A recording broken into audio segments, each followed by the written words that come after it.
The 1953 season ends, and Steve Owen is out as Giants head coach, and in his place comes Jim Lee Howe. Again, there is potential timeline confusion, as Tom Landry writes that before Jim Lee Howe became the head coach, he had a part-time job coaching the Giants ends while also coaching Wagner College.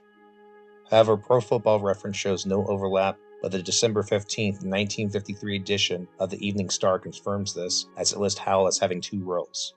So he was a new man elected to turn the Giants around, and he told the Mariners, Tim, Jack, and Wellington, that if he were to accept the role, he would need control of who his offensive and defensive coordinators were. The Mariners agreed, but suggested he take a look at West Point assistant coach Vince Lombardi. Howe liked what he saw and hired Lombardi to take the role of handling the offense. So the Mariners helped Howe with that side of the field, but the defensive duties would be a decision he didn't need any assistance with, as he selected Tom Landry. The reasoning behind this appears to be Howe had played the position of end like Landry, and he had already seen Landry's potential and how he helped orchestrate the strategy behind the umbrella defense. So Landry was going to be a player coach, which really isn't something that happens that much in any modern sports. Going back to the origins of the player coach, originally the rules of football in the early 1900s stated that coaches were not allowed to coach from the sidelines during the game. In fact, an Anatomy of a Game by David M. Nelson, who served as a secretary editor for the National Collegiate Athletic Association, showed the evolution of college football rules preventing teams from doing this. What does this have to do with the NFL? Well, when the league first started, it didn't have its own separate rules from college football. Instead, they mirrored what the college game was doing. Eventually, the league would splinter off and have its own unique rules separate from everyone else, but initially, coaches not being allowed to give instructions in the middle of the game made it necessary for players to sometimes become assistant coaches, either in an official or unofficial capacity. This rule would quickly be done away with by the NFL, and by the time Landry was made player coach, it had been decades since that happened, but the tradition of teams sometimes having a player coach was still around during that time period, and Landry was going to have to perform double duties. So Wellington Mara offered Landry a contract for around $10,000, which is only slightly more than what he was already making. Landry reminded Wellington of the extra work he was going to have to do, so he was told that if the Giants had a good year in 1954, he would try to make it up to Landry by giving him a bonus at the end of the season. Landry writes that there wasn't one specific coach he used as an inspiration of who to emulate for his own career, but if he had to narrow it down to one single person, it would have been Paul Brown, as instead of using brute force, Brown's teams used finesse and broke down the game into a science. Now, even though Landry was mostly known as a stoic player, he could get emotional. He recounts one game against the Los Angeles Rams where Glenn Davis caught a touchdown pass against him, and this angered him so much that Landry slammed into Davis in the end zone. Davis responded by throwing the ball up against his head, and then Landry chased him to the Rams sideline, but realizing he was outnumbered, he quickly retreated. When fact-checking the story, however, Davis only played in the league for 2 years, 1950 and 1951, and the Rams didn't play the Giants in either regular season, so this most likely means one of two things. Either Landry mixed up the player's name, or this was a preseason game, which wouldn't be recorded by the website. Back to the Browns. Playing against them taught Landry he had to anticipate where the ball was going to be instead of simply reacting to where it currently was and trying to pursue the player with it. By looking at the formations the other teams used and studying what they did and in which situations, you could predict where it was going to go and then make movements after the snap to be in that future position.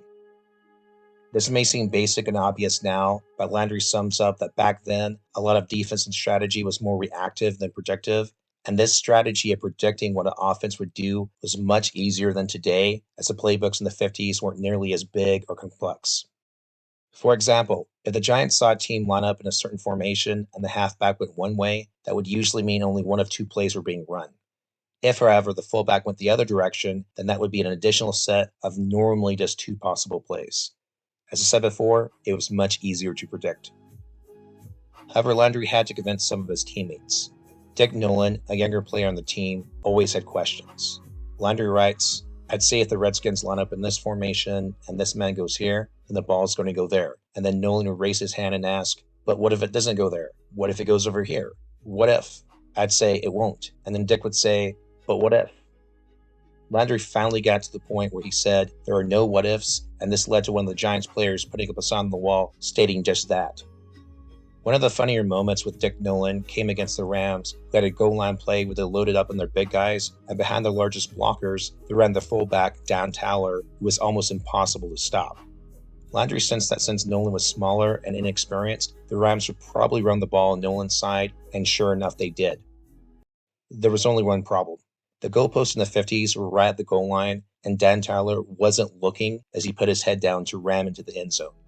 Well, he ended up colliding with the goalpost head first at full speed, and that knocked him backwards and onto the ground. Nobody tackled him, he just knocked himself out but not looking. Well, not understanding what happened, a dazed Tyler looked up and saw Dick Nolan standing over him. Dick, who was 40 pounds smaller, said, "If you run at me again, Tyler, I'll really hit you." This, of course, confused Tyler, as he wondered how in the hell did a much smaller guy knock him down like that. And I love the line where Dick Nolan said he was holding back. "Yeah, I only hit you with half my force. This time." Landry finished the year tied with Emlyn Tunnell for the team lead in interceptions with 8, and he was subsequently named to the All-Pro team. He thought this would surely give him his bonus now. However, when he spoke to Wellington, he said Landry had misunderstood, and he was talking about the Giants' financial situation improving and not Landry's individual play. Landry walked out disappointed, but he did agree to coach for another year, this time for $11,000, so a slight raise over the previous one. Things looked good for the team in 1955 as they drafted defensive tackle Rosie Greer, fullback Mel Triplett, defensive back Jim Patton. They picked up Harlan Spurrier from the Rams and got halfback Alex Webster from the CFL. The Giants, however, got off to a poor start, posting a 1-4 record. However, Lombardi's offense started to gel, and the Giants made a run and finished with 5 wins and just 1 loss and 1 tie for a 6-5-1 record. After the 1955 season, Landry would retire as a player, and this meant he could be devoted full-time to his coaching duties. That being said, Landry was hoping for more money to help raise his family, and he wasn't the only one having misgivings. In 1956, during training camp, rookie Sam Huff was frustrated as while in college he had played tackle, he found he wasn't big enough to do it in the NFL. So he and fellow rookie John Chandler decided they wanted out, so they snuck out of training camp. Lombardi somehow hears about this and drives out to the Burlington airport where he locates Huff and Chandler, chews them out, and tells them they're not going to give up, and then he drives them back to camp. Remember, this was way before 9/11, and back in the 50s, airport security was even more lax than it was even in the 90s, so the idea of someone tracking someone down at a terminal without having to buy a ticket first was something that could evidently be done. Now, in modern times, I've read that in the US, there are actually ways to get past security without having a boarding pass. However, from what I've seen, it just depends on the circumstances. Imagine you're waiting to get on the plane, and then all of a sudden, out of nowhere, a coach comes up to 2 people you might not have even recognized as football players, and he starts chewing them out in front of everyone, stating they're not getting on that plane. And given how Lombardi was a strict coach, imagine the looks on the players' faces when they saw him approaching. It must have been a mixture of, how did he find out, and we're seriously in trouble. Well, after Lombardi brought back both Huff and Chandler, Landry decided to move Huff to the middle linebacker position, which was a compromise to deal with how he could best be used against NFL-caliber teams, and Huff would play an integral part in the Giants' new 4-3 defense. So for years, the standard defense NFL teams used was the 5-3-3 defense with 5 linemen, 3 linebackers, and 3 defensive backs. However, the passing of the Bears' T formation, which used 2 tight ends and a man in motion, but too many receivers out in the open, or just 3 defensive backs to cover. This led to the Eagles of the 40s coming up with a 5-2-4 defense. The natural progression for how to beat that Eagles scheme was short to mid-range passes to exploit the holes in the middle, as there were only 2 linebackers. So Landry adopted the 4-3 with 4 linemen, 3 linebackers, and 4 defensive backs, which is sort of a hybrid between the umbrella defense and what the Eagles were doing.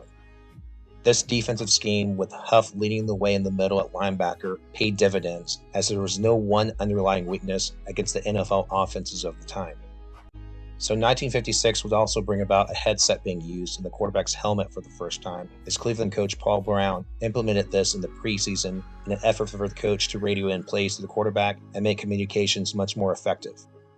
If the waitingfornextyear.com website is accurate, Coach Brown even got an FCC license for it. It was actually the Detroit Lions during the preseason who picked up on this, as he noticed something was off in how the Browns ran their offense. For example, they saw Browns quarterback George Reiterman moving around in circles. It turns out he was trying to get better radio reception in his helmet.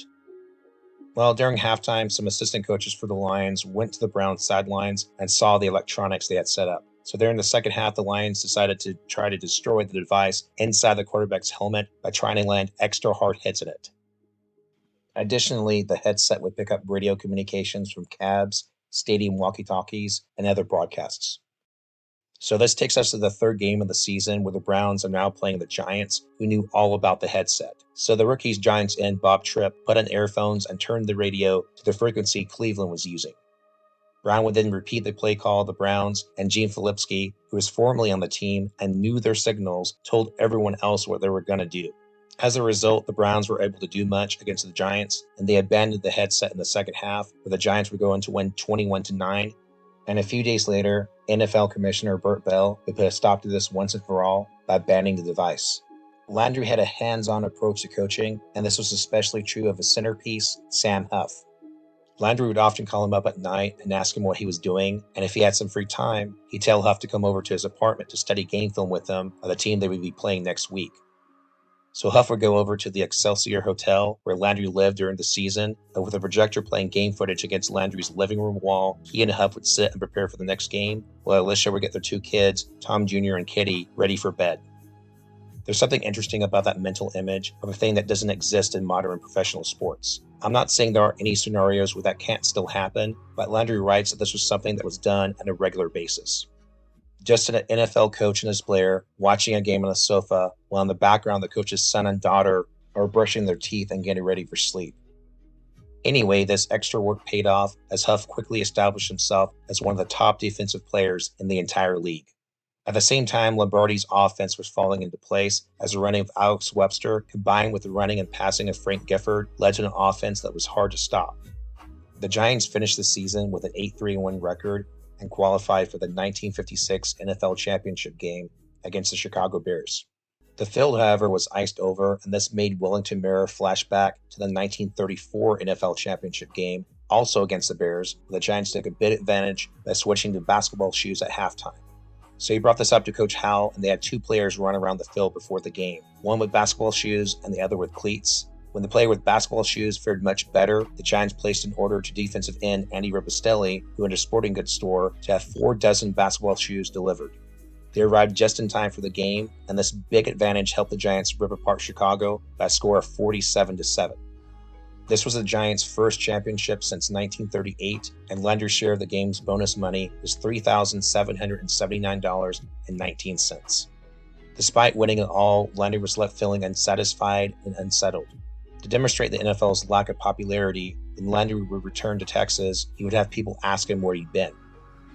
During that time, the very existence of the NFL was something in Texas that wasn't on many people's radar. Even in New York, Landry recalls a time in 1949 where the 3 New York football teams, the Bulldogs, the Yankees, and the Giants, all played on the same day, and none of them drew more than about 6,000 fans. That suddenly changed, though, in 1956 after the Giants won the championship. At Toots Shor's restaurant, the Giants players and their wives got the best tables and got to meet celebrities like Rocky Marciano and Eddie Acaro. And Landry and his wife got to experience the New York nightlife at places like the Stork Club and the Latin Quarter. 1956 was also when the Giants started playing in Yankee Stadium, as they'd previously been at the Polo Grounds since their inception. The fans who watched the Yankees toward the start of the year stayed to see the Giants at the end of the year. The crowd also started chanting defense during the game over and over again, something that previous crowds hadn't done, and Landry wondered if this was the origin of the chant that's now everywhere. Vince Lombardi's offense, going up against Tom Landry's defense, made for some intense but friendly competition in practice. And Landry would often visit Jim Lee Howe's office asking for extra practice time for his defense, and then 5 minutes later, Lombardi would ask for more time for the offense. During games in 4th and short, Lombardi would often encourage Coach Howell to go for it, stating his offense could make it, while Landry would tell Howell to punt, as his defense could take care of things.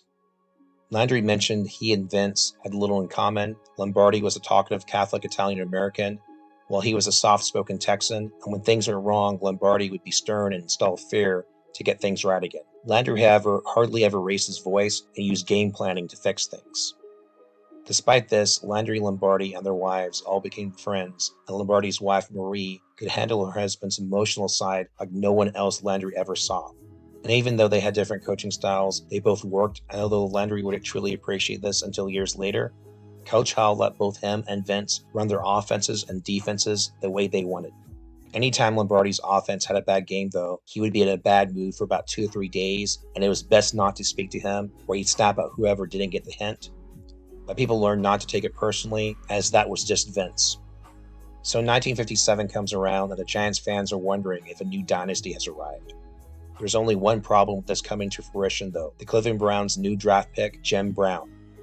The thing that made Brown especially tough was not only his size, but his speed and power.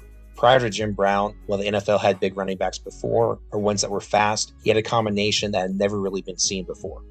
And the Giants' 2 losses to the Browns in '57 helped push their record down to 7-5, with 1 less win and 2 more losses than last season, where they had a record of 8-3-1. So they knew if they were to make it back to the top, they had to take care of the Browns. In March of 1958, Landry and his wife Alicia welcomed the 3rd child, a baby girl they named Lisa. This time, he was able to be present for a child's birth. He took several days off of his part-time job of selling insurance to be with his child and help Alicia. That's right, Landry had a part-time job in the off-season. This was back in the era where that was normal due to the lower salaries of the time. The problem continued to be persistent for several years. So imagine it's 1958 and you're in Texas, and Tom Landry comes to your house to try to get you to buy an insurance plan. And Lombardi did the same thing. So if you were in the New York area, he could be the one coming to your house. Selling insurance was popular with people in the NFL because of the flexibility it gave them, as they could get away with doing the job for only half the year, whereas other job opportunities would expect year-round work. It would be interesting to use a time machine and see Landry and Lombardi just visiting someone's home like that.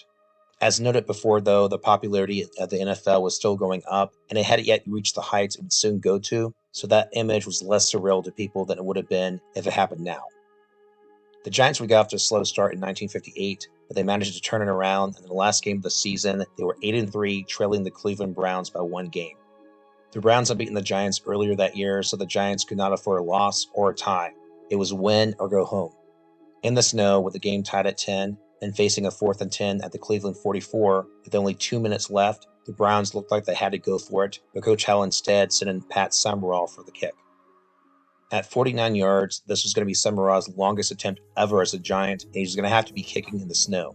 Giants quarterback Charlie Connolly hurried to scrape ice off the field so Summerall would have a place to kick. He did this just in time as Summerall booted the ball through their uprights, and the Giants would go on to win 13-10.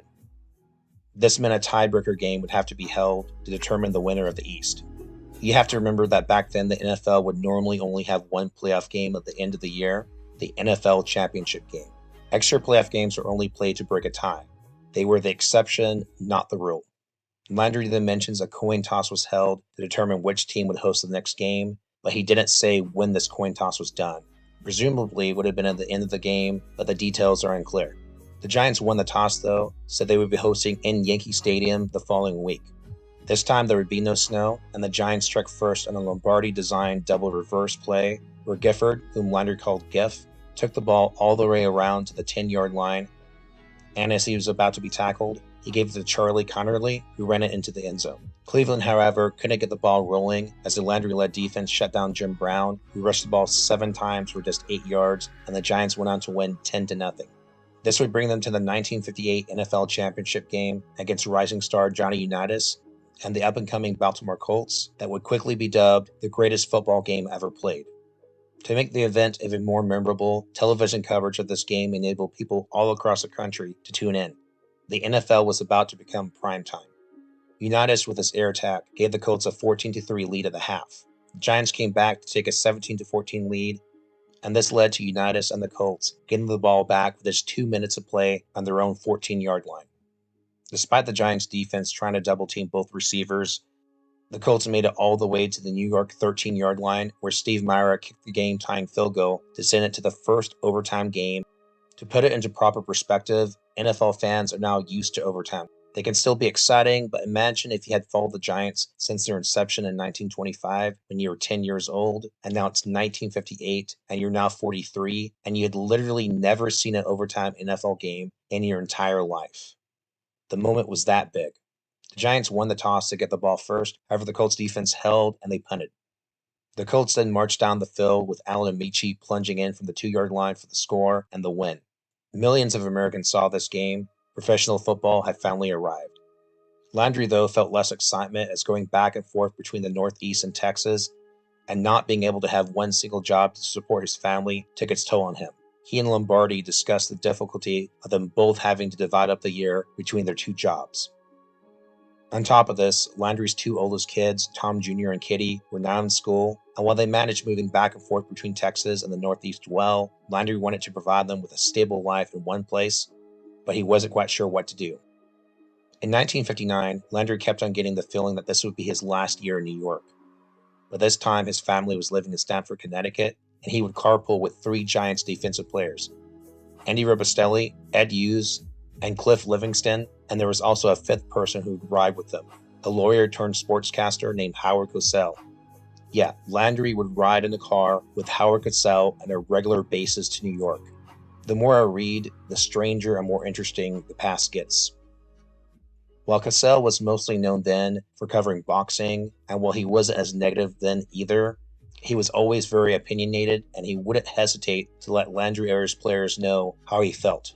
With the exception of one game, the Giants' defense was even better in 1959, giving up just 170 points all season, and with a 10-2 record, they made it back to the NFL championship game in a rematch against the Colts. Although the Giants led at halftime, the Colts would come back with 24 points to win 31-17. As disappointing as that loss was, of Landry unsure of his future in pro football, an exciting new proposition came about that would change things forever. On December 28, 1959, the day after the championship game, Landry gets on a plane with Tex Schramm and flies back to Dallas. In part 1 of this series, I said to talk about Tex Schramm in more detail, so let's go back to his origins and what brought his life to intersect with Tom Landry. Born on June 2, 1920, Tex was actually not from Texas. However, Texas was his first legal name and not merely a nickname, as he was named after the state where his parents had met. Born in San Gabriel, California, he would later leave the West Coast after high school and attend the University of Texas. However, like Landry, his college years were interrupted by World War II, where he would serve as an officer in the U.S. Army Air Forces. He finally graduated from UT in 1947, and this meant he went there at the same time as Tom Landry. So while it appears they never met in college, they probably passed each other on campus multiple times without realizing it. After college, he was hired by the Los Angeles Rams as a publicity director and later as general manager, where he shined as being able to recognize future talent for the team. He wasn't a big name yet, so Tex isn't mentioned too often in the media. However, a few stories offer a glimpse into his time with the Rams. For example, in late 1948, the Rams were preparing for a game with secret indoor drills to stop Sammy Baugh and the Redskins, and Schramm can be seen talking about his team. Although the Rams wouldn't make it to the title game that year, what they were doing and planning to stop Washington seemed to work as he beat them 41-13. Now that game took place on December 5th of 1948, and here in an Evening Star article printed on that same day, you can see some of the management of the Redskins and a few people from the Rams had a lunch together. I don't know how often something like this happens in modern times right before two opponents play each other, or how often it happened back then for that matter, but it occurred at least here, and it's a bit bizarre to imagine two enemy teams just sitting down for lunch together right before a game. Well, Tex was present, offering trivia on some of the players, and this demonstrates the man's personality. He was big in detailed facts and figures off the top of his head, although if you fact-checked some of what he said, it wasn't always 100% accurate, but they were usually within the ballpark, and before the age of the internet where you can easily fact-check things, some allowances have to be made. For example, at the table, someone else mentioned the Rams playing Tom Ferris, and Tex jumped in with additional figures for him that season, mentioning the yardage and the amount of touchdowns so far. So we now move to November 2nd of 1950, and Tex is addressing the media about declining attendance, and despite it being only 1950, television is partly blamed. Tex, however, shoots that down, and realizing the future potential for television actually helping the league, he says this helps much more people see the games by claiming that more than 2 million people are able to see the Rams this way. During his time with the Rams, Tex hired a young Pete Rozelle to act as the team's public relations director, and this started a friendship with Rozelle that would last well into Rozelle's tenure as a future NFL commissioner and Tex Schramm's time as a Dallas Cowboys general manager. His last year with the Rams was in 1956, where Tex left to become an executive for CBS Sports. And that's the thing that sticks out about Tex Schramm. Early on, at least, he simply wouldn't state his opinion on something. Instead, he'd pull a figure off the top of his head, and that makes me wonder just how many figures he pulled out when Clint Murkison was interviewing him for the job for a new Dallas franchise. It's his mind for detail that must have really impressed Murchison. At CBS, he helped set up the first televised Winter Olympics, and he hired Pat Summerall to broadcast Giants games.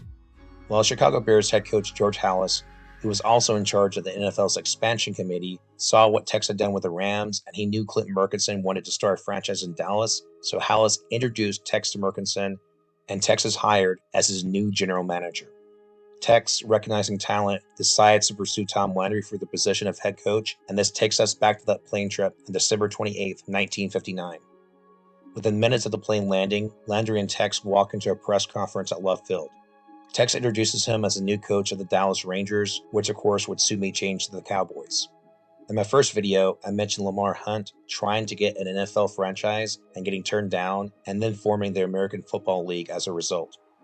This part is true. He was rejected by the NFL, however, George Halas, as the person in charge of expansion, had actually wanted a team in Dallas before they found out about the rival league. So if this was the case, why did they tell Lamar Hunt no? Well, it's possible there were some financial concerns behind the scenes that led to this. It could be for a number of factors. Maybe Halas was pushing for Hunt, but other people in the league stopped him. It's unclear, but it looks like the NFL putting a team in Dallas was something that was going to happen, even if the AFL never existed. The AFL simply sped things up. Landry actually had a few coaching offers prior to the Cowboys. Texas Oilman Bud Adams, owner of the new Houston Oilers franchise, had approached him during the 1959 season. Landry agreed to meet with Adams, but it was more out of curiosity than any real desire to take the job. So they met in Adams' Manhattan hotel suite and had dinner together, where Adams talked about the new league and how he could be part of something from the ground up and do the same thing for Houston and football that the Giants did in New York. Landry thanked him and said he would think about it. He was then told by Wellington Mara that Jim Lee Howe was thinking of retiring soon and that Landry would be first in line. However, he realized he needed to stop going back and forth between two homes and provide his family with some stability. He needed to return to Texas for good. And when Tex Schramm approached him, this provided an opportunity to stay in Texas while building a foundation to help him continue to raise his family. Even if the job only lasted 2 or 3 years, and Landry actually thought he might be fired a few years in, he saw an opportunity to stay in his home state and use that as a buffer to prepare for a life outside of football. Well, Tex put his concerns at ease. He told Landry there would be a simplified and organized chain of command with very little interference.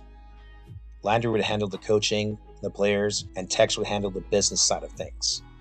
Furthermore, Landry was really impressed by his knowledge of scouting, as Landry confessed that at the time, he himself didn't really know that much about it.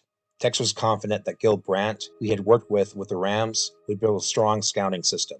They would propose what players to select, but Landry would hire his own assistants, and Landry would have final say over all player personnel decisions. All say over all player personnel decisions. Very little interference from the management. They would let him do his thing and not mess with the coaching at all. You can't run a football team like that. Why, that's crazy talk.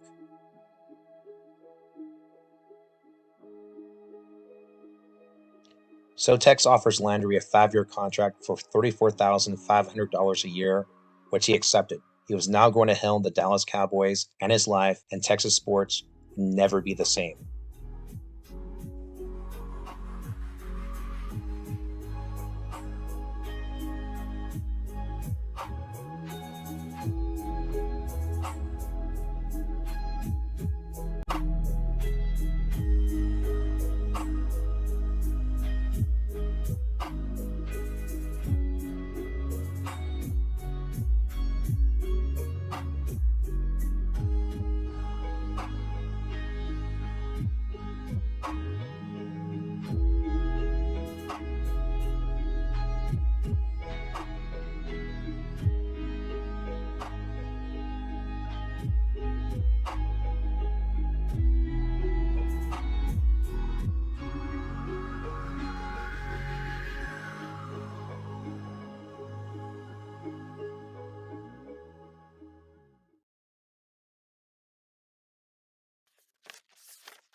That's all for now.